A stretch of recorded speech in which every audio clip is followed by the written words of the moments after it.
Welcome again to Matchams Park. As we enter round 7 of the Honda UK Open, the defending champion Jeremy Whatley is still in the lead. The question is, who can catch him? It does look as if the only people capable of doing that are his Suzuki teammates, Rob Herring, who's lying second, and 18-year-old Mark Eastwood, who's third.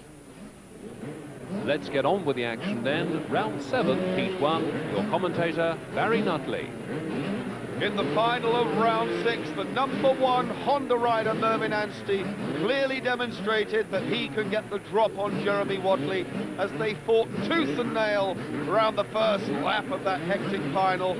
They go together again in this Heat 1 of round 7, and just to add further interest to the equation, the #15 Kawasaki of Paul Malin is also in there, and if you remember, he was the man who threw the spanner in the works when he and Anstey tangled and both fell to the ground. This is going to be the big one. Two Suzukis hit the front, but Anstey is there, and so is Malin. So, Whatley and Herring side by side, and Herring just has the edge. Rob Herring takes the lead. Whatley in second. Paul Malin, look at these two Suzuki teams just fighting it out tooth and nail, but young Malin there. Whatley in second. Herring takes the lead. Malin is third, and Mervyn Anstey on the Honda in fourth. What a race this is going to be. Rob Herring desperate for points, 15 for the win. The gap between he and Jeremy Whatley is nothing like as wide as it was in the early stage of the competition. Suzuki first, Suzuki second. There's young Paul Malin, a brilliant ride for him on the Kawasaki so far. Flicks the back end out. Mervyn Anstey there in fourth place. So Herring leads. Whatley second. Malin third. Anstey fourth. #2, Jason Reddy from Wrexham in fifth place. And #14 in sixth. That's Stuart Coyle on the Kawasaki. But the leader, Robert Herring. Jumps very high. Flicks it left underneath the bridge. Suzuki's really getting out of the gate very, very quickly here on Matchams Park. The Supercross circuit now in prime condition. The racing as fast as ever, as fast as anything we've seen at Matchams. That tight inside line, extremely deep and rutted, but it does appear to be the quickest way round, providing of course the riders can keep going. Jeremy Whatley, a little sideways flick there. That left leg just touching the ground, just in case the bike skips out, but look how close Malin is. Malin has not given up. That little Kawasaki rider, 17 years of age, very determined, is winding Whatley in. He's almost in his wheel tracks coming through there. Paul Malin, one leg up on the seat, but very close indeed as Rob Herring streaks away in the lead. But nothing between the second and third men. Look at the Team Green rider in third place, dropping Mervyn Anstey away now in fourth. Herring goes through.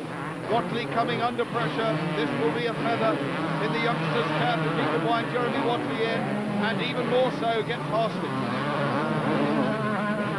No ride at all in 1987 for Paul Malin.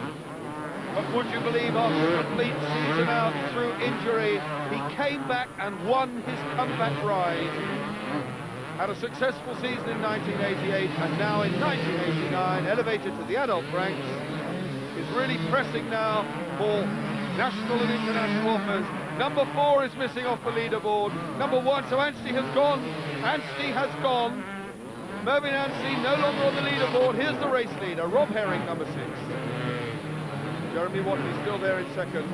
Malin now has dropped away. The riders coming round to collect the last lap flag. So Whatley safely in second. Paul Malin now in third. Anstey down to fifth. So Anstey now back in the reckoning in fifth place. The fourth place man, I'll let you know who that is as soon as he comes through. And that is Jason Rennie, #2 on the Honda. Anstey's in fifth. Here's your race leader. Tremendous effort by Rob Herring. The Fish, as he's known. Fairly obvious why they call him the Fish, but there he is. No bones about it, as they say. Going very well indeed. And in second place, Jeremy Whatley. A battle now, a battle a bit further down the field, but Anstey's fighting back, but it's too late for him to do anything. The Suzuki crew are in for a 1-2. They're on their way. Anstey having a superb ding-dong. Over the line goes Herring. Whatley comes over. Third place is Malin, and this is the ding-dong. Anstey fighting back, overhauling Jason Rennie, #2. So Mervyn Anstey is now back up to 4th place. He must have had a problem. He fought his way round. He's back up to 4th. A well-fought 4th. Mervyn Anstey, Jason Rennie goes over. There's your winner, Rob Herring, number 6 on the Suzuki, followed by his teammate Watley, but he edges nearer in the points. Rob Herring getting the drop on his Suzuki colleague there, cutting Jeremy Watley's overall lead to just 10 points. Heat 2 was won by another Suzuki man, Ashley Kane, with Colin Thomas second and Russell Jarman third. One man enjoying the spectacle of Supercross is the former world motocross champion, Dave Thorpe. I think Supercross is very, very exciting. It gives the fans maximum value in as much as the riders put maximum effort in the 4 laps or 5 laps which they have to race. Was it around when you were coming up through the ranks? No, not in the beginning. I think it's been born, if you like, for the last 4 or 5 years in Europe, and I didn't start in the beginning, and it's very hard for me to start racing Supercross now. I was going to say, you don't fancy having a go, do you? No, it's very cut and thrust for me, I think. A bit too much like hard work, eh? Yeah, I think so. Yes, it's best to start young in Supercross, it seems, as we find out now from the Schoolboys. Over to David Duffield. Well, 22 Schoolboys started out in round 1, all hopeful to get through to the finals. And now, as we're getting towards round 7, we have the points adding up. And number 21, I think this is the last time we're going to see him. That young Justin Morris, only 13 years of age, at 28 points. But he's typified the way of some of these young riders have tackled this very tough course. The man with the maximum points at the moment is Neil Prince, number 1, with 76 points. He's way up there in the lead, and I think he's going to try and get maximum this time. He's right in the centre of the picture. Plenty of Hondas round about him. Are they far away? It is on the inside. Kelly Swanson that started in good fine style. Swanson it is, and up alongside him is Danny Tollett as well. And then trying to come up on the outside is Neil Prince. So 3 Hondas are 1, 2 and 3. And down goes Danny Tollett. He's gone. A lad from Liverpool has buried his bicycle now, and that's put him out of contention. Remember this, they need all the points possible because only the top 12 will go through into the finals.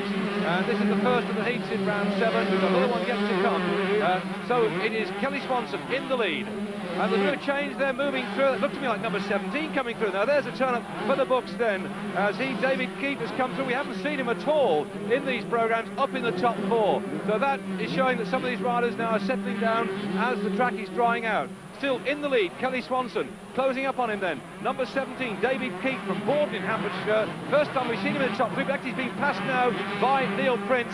So Prince got round at the outside of him. And there's 21, what a brilliant ride by this little 13-year-old. I said that he might be on his way home, but he's still in there, fighting away. What courage he's got for that young rider against these other big boys who've got a lot more experience than he's got, but he's still doing all he can to stay in this race. So, as they head up towards Bern at the top of this right-hander, Hernberm it is, as they have around there. In the front, it's number 4, and that's Kelly Swanson. And alongside him, trying to come over the inside is Neil Prince. They can't afford to crash these two. Prince is known for taking a very hard line on the fans, and he's done it, he's got through. Neil Prince, number 1 it is, in the lead, on his way to probably his 4th victory in the series, pushing Kelly Swanson down into 2nd place. And then in 3rd place, number 17, David Keith from Borden, Hampshire. Been 6 years motocrossing. This must be one of his best performances for some time now. He's still in 3rd on his Suzuki, but it's Honda 1 and 2 at the moment. That's the leader. Number 1, Neil Prince, who started out the season on New Year's Day, winning the first race of the year for Schoolboys, and he's continuing the same fine style at the moment. Now, we've got a tremendous speed of bike ride. Number 21, that young lad, the 13-year-old, moved up into 3rd place now. Oh, dang, they've gone down to the crash on top of one's gone there, but it is now 21, thank goodness. He's still going. It's number 18, we think it came down, Gary Hughes from Wimborne. A local lad has suddenly bitten the earth, and so he is now out of contention. That was Gary Hughes. There's our leader. Looking fine, looking good. This man, I think, is on his way to probably take home that Honda Vision scooter for his mother. He's only got one more round after this one. The style he's been showing so far, I think we might be looking at the winner of this year's Supercross here for Schoolboys. There's our 2nd place rider now, number 4, and that's Kelly Swanson from Wellingborough, also on his Honda. In third place, we understand number 21 is Justin Morris, but we may have a chance to see this lad, and I must apologise if I said that we thought he wouldn't get enough points to go through into the last 12. There's number 4 in second place. There he is, this young lad, only 13 years of age. He's really tackling that bike as best he can do to hold it upright. And what a tremendous ride it is too, for this young rider, all the way from Minsterworth in Gloucestershire. And so there he is, in third place now with 1 lap to go. Can he hang on in there? We wish him the best of luck. In fact, wish him the best of luck too in his trials, because he's also interested in football. He's going to have a trial, is that lad, for Southampton, believe it or not. That was number 21, but in the lead still, number 1, Neil Prince from Wrexham. Been racing for 11 years now. Last year he won every club championship. He says he's getting better every year. And for living in men's sewing machines, well, his Honda now is ticking over on the smooth running sewing machine, and he's taking to this Supercross like a duck to water. He thinks it's brilliant, and he's given the crowd something to cheer about every round so far. So Prince has gone out of sight now. There is second place, number 4, Kelly Swanson, also on his Honda. There's the leader, coming through now. That's the second place man, Kelly Swanson, and still courageously going on, number 21. There goes the checkered flag, poor Neil Prince in first place. And waiting for the second place, here he comes, and it's number 4, Kelly Swanson. And there's our third place rider over the top. He's being challenged for third place, but he's done it. Congratulations then to Justin Morris, 13-year-old, for taking third place. Justin Morris looks quite a prospect, doesn't he? A well-deserved third spot for the Gloucestershire lad. Neil Prince the winner of that one, with Kelly Swanson second. Well, it's time for a break now. We'll be back with more Schoolboy action. Welcome back to Matchams Park. More thrills from the Schoolboys now as we join David Duffield for round 7, heat 2. Two riders shoulder to shoulder on the start line, number 7 and number 6, because number 7, Jason Burrows, has 75 points in third place overall. Number 6, Matthew Harvey, has 70 points and he's 4th place overall. But the man they're going to watch out for is number 2, Chris Macmillan, who is joint leader as we start this round with 76 points. But he's got a bad position. He's on the extreme left-hand side of the gate. And experience has proved that's the very, very difficult one to get yourself into the hole shot, or around that sharp left-hander, and to take the lead in the vital early part of the race. So will, this time, Matthew Harvey and Jason Burrows put it across him, and yes, they have. A very good start indeed by Jason Burrows on his Kawasaki in the green, leaps over the top, and alongside him is Stephen Holmes. So Burrows will be pleased with this one. Harvey doesn't seem to have made a good start, so he's way at the back of the pack. There's a crash, and Harvey's been held up. There's number 6, who at the start of this round was lying in third place, and he's going to be really cursing that he can't get past the fallen rider. And it's allowed number 7, Jason Burrows, to get a clear lead, and that will help his point score no end, because there are 15 points and he holds it out to the finish. In second place then was number 3, Stephen Holmes from Swansea, who's been getting better as we've been going through each round, but he's lost his second place now to number 2, Chris Macmillan. Chris Macmillan, in fact, has got to finish in first place to tie with Neil Prince, who won the earlier round in this round 7, the earlier heat. So he's got to get past number 7, Jason Burrows, if he wants to go into the final with joint equal points to Neil Prince. So it's leading there on his Kawasaki, number 7, all the way from Newbridge, Newport in South Wales, Jason Burrows on his green Kawasaki. In second place then, Chris Macmillan, and in third place is Stephen Holmes, also from Wales. He's lost it. Chris Macmillan had to restart his bike. He cannot allow that sort of misadventure to stop him getting up amongst the points, because he needs really to psychologically, I'm sure, get up alongside Neil Prince when he comes to the final with the same amount of points. But he's not going to do it if he doesn't catch this man, Jason Burrows, 16 years of age, and he's riding confidently now. He can ease back a little. There's such a long gap behind him. Stephen Holmes from Swansea, so we're getting the Welsh boys 1 and 2 yet again. He's in second place, number 3, Stephen Holmes, just 16 years of age. Taking a nice line there through the centre rut. They've been dug there by the previous races. They know that's the fastest line to take. There in third place, number 2, Chris Macmillan, wants to get past the other Honda. They're back in that 5th place, number 16. Good to see James Marsh getting up amongst the top points as well. Not seen him so much in the previous round. He did win one earlier on. He's been a bit out of form recently. But there's that battle for second and third place. That's Stephen Holmes, number 3. And behind him then, number 2, Chris Macmillan, who we saw early on had to restart his bike when he stalled. That's the leader, way ahead. And here is the battle for second place. Number 3, Stephen Holmes, on his Honda from Swansea, been riding for 8.5 years now, and he's taken the inside line, whilst Chris McMillan sweeps wide. Remember, there are 15 points for first, then 12, and then 10. So there's only 10 points at the moment for this number 2 if he stays in that position, which means he'll go into the final with just 86 points. And there is our leader, riding magnificently, as a man you would expect to do so, because he was first in Holland last year when the Schoolboys went over to ride in an international. They're coming through now with 1 lap to go. Jason Burrows then, who actually broke his wrist a few weeks ago and had to ride with it all strapped up, but right now it doesn't look like he's in any pain at all, as the 2 behind him. Stephen Holmes, number 3. Whoops, and on the inside, Chris McMillan trying to force his way through. He must get past his teammate here. Well, I say team, they're riding independently, these Schoolboys, and the team, in fact, his mum and dad back in the pits urging their lads on. They get tremendous support from the families in this great sport, Schoolboys. They need the families to take them up and down the countryside and to foot the very large bills they have to pay, because there's £2,500 for the motorbike here these lads are riding. Though, of course, many of these top boys are sponsored by the manufacturers, and that eases the pain of paying for these bikes at full price. So, still in second place, number 3, Stephen Holmes, and that's our leader now. And he's got to come round the checkered flag. That'll give him maximum points, and I'm sure a lot of confidence as we move forward into round 8 and the final of the Schoolboys here at Matchams. Takes the flag, takes the maximum points at 15, and 12 points then to Stephen Holmes from Swansea on his Honda, and just 10 points for Chris McMillan in third place.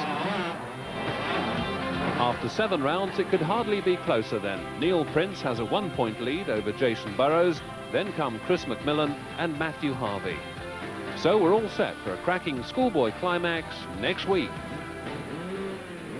3/4 of the way through the series, and the final of round 7 brings us 12 very, very determined and fit young men indeed. These men are nothing short of athletes. The amount of physical training that goes into the preparation for a motocross rider is absolutely incredible. Running, weightlifting, all through the closed period, they have to hone themselves to absolute peak fitness in preparation for the coming season. Supercross is no exception. The clutches are in, they hook them into gear, throttle's twitching. There's a lot to do, there's still a lot of points at stake, and when we get to the grand final, double points, and a spectacular crash going into the first turn, and on the ground is Rob Herring, and on the ground is Matthew Bates. It doesn't matter too much to Matt Bates, but it certainly does matter to Rob Herring, and the man leading the charge is the other Suzuki pilot, Ashley Kane from Newcastle. Watley is down there in third, but Mervyn Anstey, the flying charger from Andover in Hampshire, is forcing the Honda ahead of Watley. So Anstey on the Honda is in second, and it's Watley taking the long way round. Mervyn Anstey on this is gripping stuff.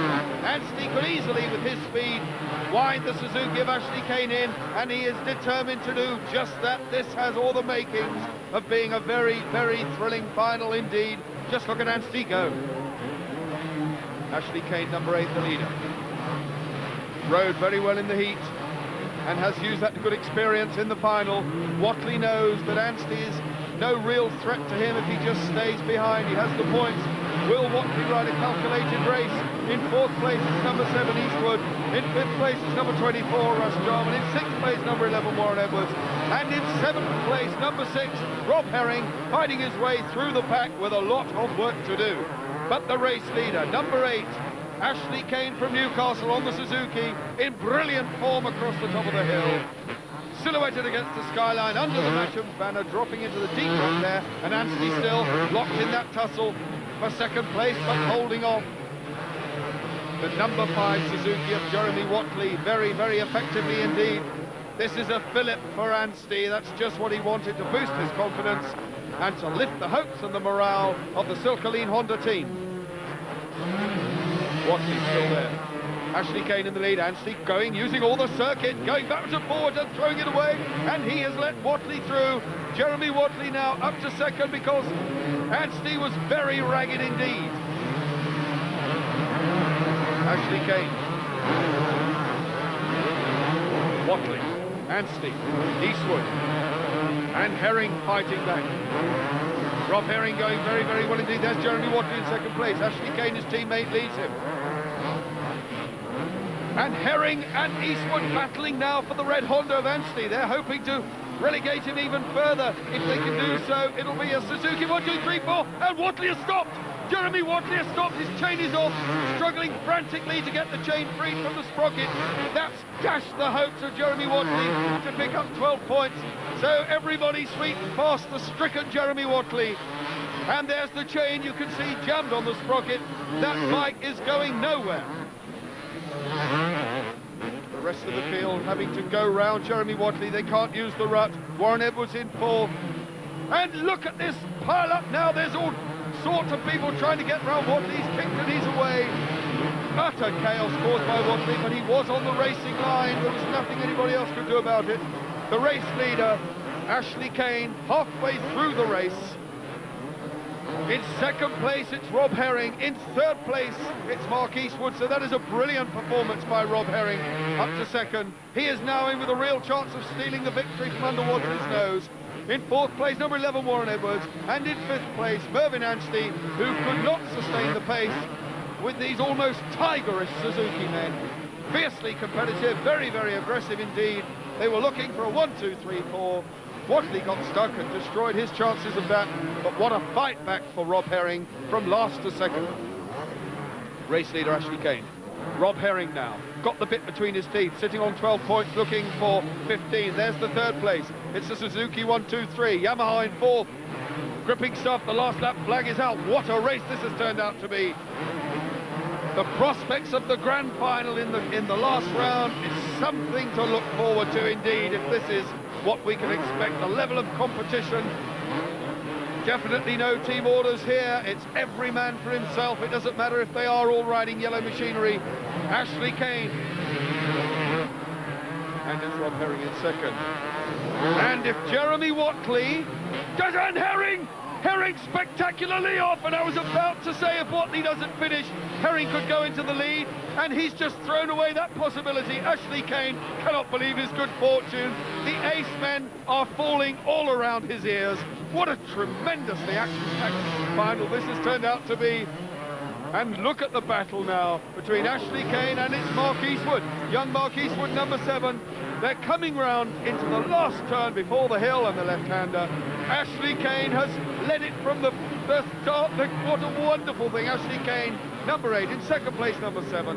In third place, the number 11 Yamaha. And in fourth place, Mervyn Anstey.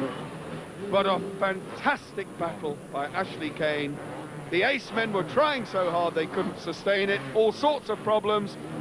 A just and well-deserved win for number 8, Ashley Kane, all the way from Newcastle. 7 rounds gone then, and Jeremy Whatley clings on at the top. His lead has been cut to 5 points by Rob Herring, and there's always plenty of incident when he's around. Rob, to say that was an eventful race would be something of an understatement, because you had a disastrous start, then charged through the field, and then nearly threw it all away again. That's right. Coming off the start line in the first corner, somebody touched me on the inside, and my front end went away from me, so I was left to come from last. I got up to second, and I just slightly mistimed my passing manoeuvre, and I caught his back wheel, and it left me on the ground again, so I ended up 5th. The result of all that, of course, is that you're just behind Jeremy Whatley on the points overall, so it's boiling up nicely, isn't it? I think the end of the meeting will turn out really well. I'm 5 points behind now. The next 2 races are double points. So I would have been in front if I hadn't crashed, but I did crash, so I've now got it all to make up for in the next 2. So that's it for another week. Do join us next time for the climax to the Honda UK Open here at Matchams. With just 1 round left, both the Seniors and the Schoolboy Championships are still wide open. We're set for a very exciting finish.